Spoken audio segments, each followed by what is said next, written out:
Find a wife for her father. The richest man's daughter pretended to have an asthma attack in the park every day. She kept this up for 365 days. One day, a homeless woman passing by saw the girl collapsed on the ground in need of help. The woman hurriedly picked up the asthma inhaler and gave it to the girl. To repay the woman for saving her life, the girl gave her the father's contact information. She also arranged for them to meet the next day. The father, wanting to test the woman's character, decided to hide his identity as a chairman. He disguised himself as an air conditioner repairman and went to the meeting place. He lied, saying he earned $3,000 a month and only owned an 80 square meter old apartment. The woman wasn't bothered by this because she was just a street vendor selling lunchboxes. Now that her son was married with children, she only wanted to find an ordinary person to live a simple life. To further test the woman, the chairman deliberately said that they were not well matched and suggested they part ways after the meal. The woman looked at the menu and saw that the food was too expensive, so she didn't want him to spend too much money. She invited him to her food stall instead, where she personally made him a lunchbox. Seeing that his clothes were a bit worn, she even offered to sew them for him. These actions touched the chairman, convincing him that she was the ideal wife he had been looking for. Eventually, the two of them went to the Civil Affairs Bureau to get a marriage certificate. The chairman returned home and showed the marriage certificate to his daughter. The daughter suddenly realized the woman's name sounded very familiar,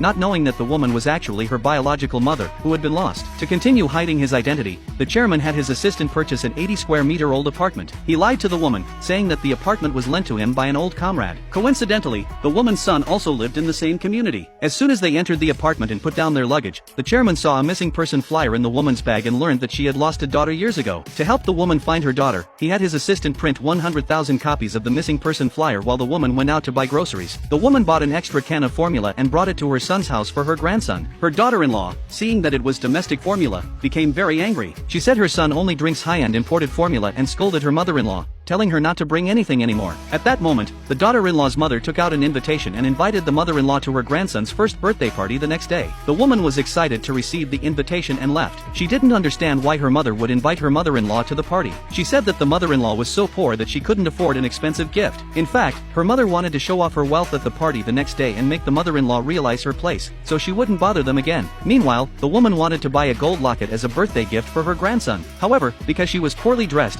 the sales clerk at the gold shop looked down on her. The clerk said that the current gold price was $1,000 per gram and that poor people like them didn't belong there. Hearing this, the chairman angrily took out his wallet and showed the clerk his Centurion black card. The clerk was instantly stunned because only those with more than $100 million in assets could own a black card. The woman was curious about how an air conditioner repairman could have a black card. When the clerk heard that he was a repairman, her attitude immediately changed, and she suspected he was pretending the black card was a Centurion black card. She loudly ordered them to leave the store. At that moment, the store manager suddenly walked in. The manager recognized the man as the chairman of the corporation but didn't reveal his identity on the spot. He quickly apologized, saying that all their purchases that day would be free. The woman was happy and only wanted a gold locket, but the chairman also bought a gold bracelet. Back home, the woman was troubled about what to wear to the party the next day. The chairman's daughter happened to buy a new outfit for the woman. When the woman put it on, she instantly looked elegant and sophisticated, leaving the chairman in awe. But when she saw the price tag showing more than $70,000, the woman began to suspect the true identities of the father and daughter.